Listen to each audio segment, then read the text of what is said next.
Hi, I'm Shane Bennett. Thank you for watching Muslim Connect. You know, my greatest public shame is the fact that I've been divorced. In the tribe in which I live, it is hard to get a bigger shame than to get divorced. And a few years ago, that happened. I went through that. As a result, some of the shame fallout, I lost some ministry donors.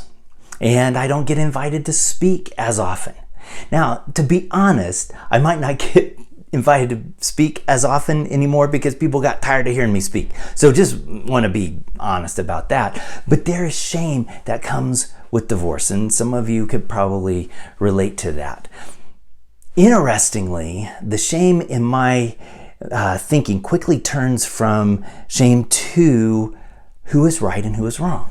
Now, that's a lively, interesting debate and ultimately pointless. But it indicates something about my culture, the way that I see the world. I tend to think of things in terms of innocence and guilt, and I'm super motivated to be blameless and I didn't cause it, it's not my fault. And this innocent guilt paradigm drives me. And many people like me in American, even broader Western cultures. Now, there are other cultures, anthropologists tell us, that rather than being driven by innocence and guilt, their fundamental motivation has to do with honor and shame. And then there are other cultures, the fundamental motivation has to do with power and fear.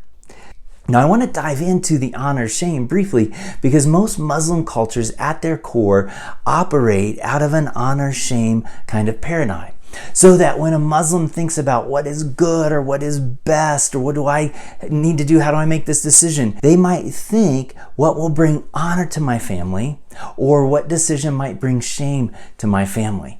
And it is so important for us as we're interacting with Muslims to try to get our heads into that space because that's how Muslims tend to operate. And it will be different in a homeland, an immigration situation. And honestly, these three things can be seen as a triangle with, one at each point, and then any culture is somewhere in that triangle, but no culture is exclusively one or the other.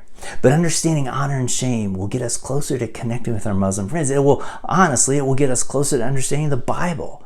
As Americans, we love Paul, and we particularly love Romans because he elucidates, you are guilty and this is how you can be innocent, which is really good news. But if you go to the Gospels, go to Jesus' teaching, which came out in an honor-shame culture, and you start looking at it from through those lenses, you say, Jesus was nailing it for these guys. And what he said about honor and shame, maybe that has huge impact for Muslims. So I invite you to dig into this. I'll give you a website or two that will give you some places where you can go, and you probably know some books. And let's get good at this because it will help us to connect to our Muslim sisters and brothers. Thank you for watching. I'll be back soon.